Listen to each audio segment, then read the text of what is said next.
За манай эмнэлгийн гүйцэтгэх захирлыг сонгон шалгаруулах 2025 оны 4 сарын 10-наас зарлагдаад 16-ны өдөр сонгон шалгаруулалт ингэ явагдсан. Явагдаад хоёр эмч одоо сонгон шалгаруулалтанд одоо нэг нь 56, нэг нь 61 оноотойгоор одоо барьж боломж ингэ сонгогдсон байна. За гэтэл 25 оны 4 сарын 17-ны өдөр нэр бүхий 4 хүн байгууллагын одоо албан буланг тамга тэмдгийг одоо ингээд хурамчаар үйлдэн за байгууллагын даргын хэзүүд одоо ийм албан буланг тамга тэмдэг ашиглаж хурамчаар одоо бичиг баримт үйлдсэн. Өдөрдох зүйлийн 4 гишүүн гэж байна. Ер нь бол манай ботын өдөрдох зүйлд болгоод 9 гишүүн байдаг. 9 гишүүнд болгоод дараа өөрөө за эмзэрсэнд захирал за тэгээд чанарын албаны дарга, эдийн засгийн санхүүгийн албаны дарга, хүний нөөцийн албаны дарга, за тэгээд сургалтын албаны дарга, за амбулаторийн эрхлэгч, за тэгээд миний бие тэгээд мөн суулгын албаны дарга гэсэн юм бүрэлдэхүүнтэй байдаг бол тухайн өдөр ямар ч тийм өдөрдох зүйлийн одоо хурал зарлаагүй, протокол үлдээгүй тэгээд энэ одоо 4 хүн болгоод өөрсдөө дур мэдэн өдөрдох зүйлийн нэрийг барьж одоо юм одоо хүсэлт хүргэсэн байж байгаа. Бүсийн онцлог шинэ төвийн одоо даргын 2023 оны 6 сарын 6-ны А36 дахь юм тушаал байгаа. Энэ дэр нэгдүгээр залтан дээр болгоод бүсийн онцлог шинэ төвийн даргын дэргэдэх одоо өдөрдох зүйл нь даргын одоо зөвлөх хүрэгтэйгээр одоо ажил үргээ гүйцэтгэнэ гэсэн заалт байгаа.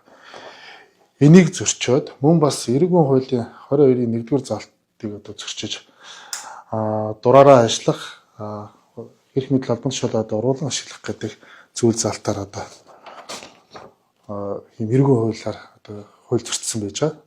Энэ маань болонгот яадаг гэхээр 270 мянган төгрөгөөс одоо сая 400 мянган төгрөгийн торгуул аль эсвэл одоо гадаад зорчих хэргийг 3-6 сараар за тэг мөн 3-6 жилийн одоо 20 хялтыг ийм одоо эрүүгийн хуулийг ингээд бостойгоор зөрчсөн юм 4 албан тушаалтан байгаа.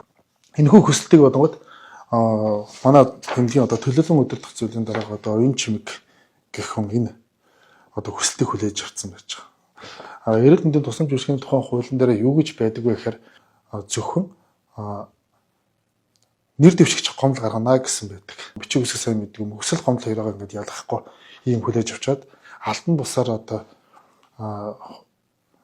тузан хурал зарлаад тэрэн дээрээ энийг одоо хүчингү болгоод ингээд хууль зөрчсөн юм үйл гаргацсан байж байна. Тэгээд 4 сарын одоо 29-ний өдөр төлөөлөл өдөртөх зүйлийн одоо даргын одоо юм тушаалтай таамагтайгаар эмнэлгийн одоо өдөртөх зүйл рүү бичингээд явуулсан байгаа. Ер нь бол тэр тозод орсон тэр хүсэлт бол угаасаа энэ чинь нэгдүгээр хууль зөрчсөн гэж байна. Тий.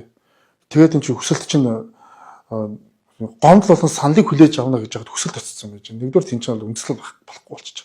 Хоёрдугаар болонгууд байгууллагын даргаыг эзэх үед гадаадад явж явах үед албан буланг болон тамга тэмдгийг ингээд дор мэдэн эрх мэдлээ уруулан ашигласан байдал чинь энэ чинь өөрөө хүчингүй бичиг баримт тул явчихж байгаа.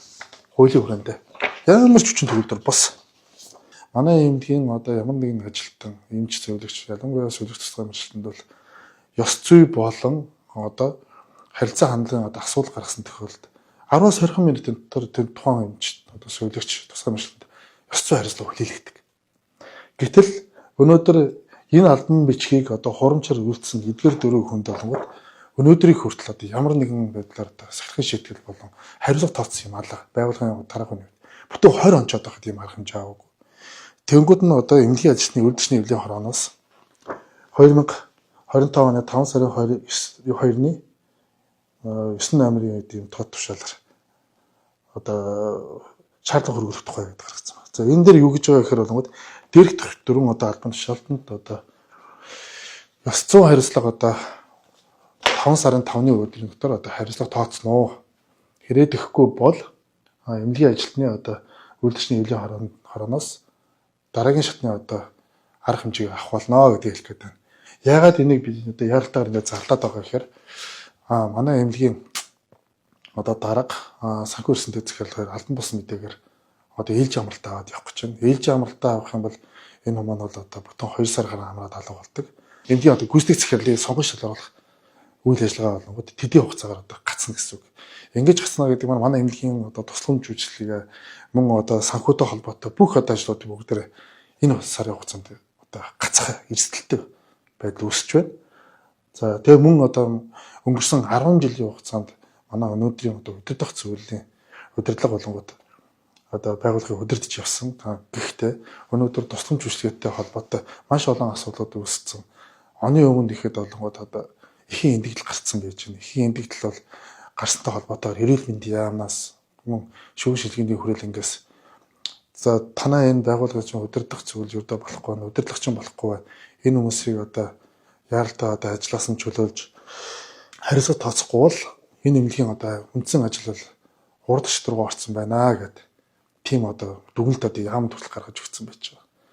Манай бас эмнэлгийн одоо ажилчид болго манай Дорн аймгийн иргэд бүгд мэдчихэж байгаа.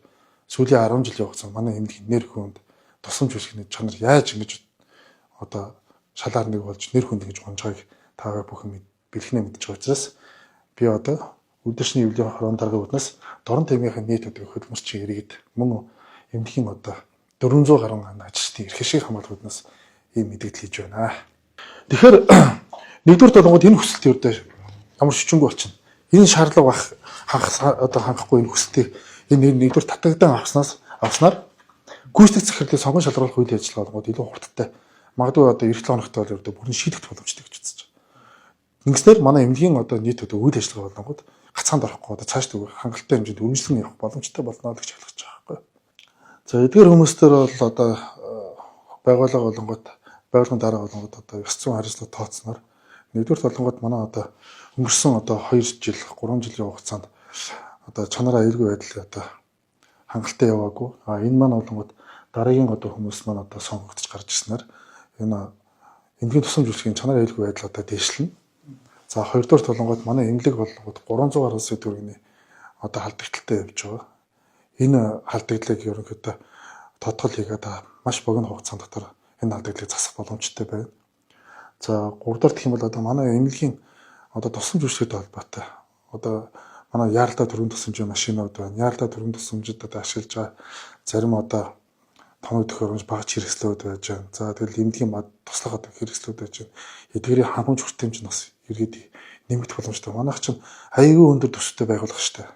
Тэгэхээр энэ санхүүгийн асуудал болгоод нэг тал руу гараад шийдэгдчих юм бол одоо манай бидний одоо зүгээс болгоод бүх юм хангалттай байвал бид нар ажлаа таатай, тааламжтай хийн, ажлын орчин нөхцөл таатай байвал бид нар сэтгэл хангалуун илүү цагаар ажилласан ч бидэрт бол тийм сэтгэл өндөр үлдэх тийм ямар ч шаардлага гарахгүй байхгүй. Тэгэхээр эдгээр байдлууд бүгд засагдана. Дээрээс нь Дорн аймгийн хэрэг одоо манай эмнэлгээр үйлчлэж байгаа иргэдийн сэтгэл ханамж эрс дэвшлэн. Одоо бид нар ч бас 50 ажилламаар шүү дээ. 50 амьдрмаар байна. Тэгээ одоо манай эмнэлгийн ажилчид ч гэсэн одоо ингээд сайхан гэхэд ч бол манай эмнэлгийн одоо 29 туслах солигчид одоо ажил үргийн одоо шаардлага хангахгүй бол ажлаас нь хаална. Албан тушаал буураж ажиллана гэл энэ бүх сэтгэл зүйн дарамт тахгүй. Үйлдвэрчний эвлийн хорон зүгээс болонгууд энэтэй холбоотой бас удирдах зөвлөлөөр шаардлага хөргүүлээд энэтэй холбоотойгоор харах хэмжээ авсны үндсэн дээр эдгээр одоо 29 хүний ажлын байрыг өөрчлөхгүй, цалин хөлийг нь одоо хасахгүй энэ чигээр ажил нөхцөлийг бүрдүүлсэн байхгүй. Одоо тэгээд манай эмнэлгийн ажилтны одоо шүүлэгч тусламж ажилтнууд бол 80 гаруй хувь нь одоо ерөнхийдөө энэ төлөөлөл удирдах зөвлөлийн одоо энэ шийдвэрийг бүгд хүлээн зөвшөөрөөд алгад шүлээж явж байгаа. Гэтэл ингээд албаар ингээд энэ гацаагаад байгаа энэ оюун чимэг дарахтай илүү холбоотой асуудал байгаа л гэж үзэж байгаа. Тэгэхээр энийг өсөндөө юу гэхээр одоо эдгээр хүмүүс болгоод нэг тогоо нэгтэй болсон байна л гэж би хардаад байгаа. Солигч тусламж ажилтнууд өгөөд уурч чадахгүй бүгд айц зүудтэй хизээ намайг аль одоо тасаг руу хөөх бол хизээ бидний албан тушаалыг бууруулах бол бидний ажлыг цалин хөндлөг хизээ хасах бол эм тэрэн одоо шаардлага хангахгүй энэ тариагаа одоо ингэж хүмүүс төр хэлж чад хизээ алдаа гаргалаад байнгын айдас үсттэй байна шүү дээ. Одоо над нар бол өстой маш их гомдол ирж байгаа. Захимаарчуулан одоо тэгээд мессежч зарим гомдлууд дотор бол барыг нэрээ багахан номын хэмжээнд дотор л очсон. Тийм хэмжээний гомдлууд ирсэн байж байгаа. Зөөр бодоод үзэхэд бүхэл бүтэн нэг тасгийн 20 гаруй ажилтны үр дүнгээ ууршуулах гисчж байгаа. Гисцсэн. Энийг болгоод манай одоо үйлдвэрчний эвлийн хорооны одоо гишүүд дэмжигчд маань өөрсдөө хөдөлмөр хэлтийн улсын байцаагч шүү дээ. Гомд гаргаад хөсөлтийн нөгөө тэгээд тэрнийхээ дагуу энэ хүмүүсийн одоо энэ үр дүнгээ ууршуулах гисна хүндлэггүй байна гэдэг акт тавьчихсан шүү дээ. Гаргасан шийдвэр болгон дандаа ингээд нэг болонд очиж дандаа мохорддаг хаалга мөрөгдөг байхгүй. Ингээд байна гэдэг чинь манай эмнэлгийн ажил үйл ажиллагаа ер нь бол төдийлөх хэмжээнд одоо гацаа үсээд байна л гэж хэлж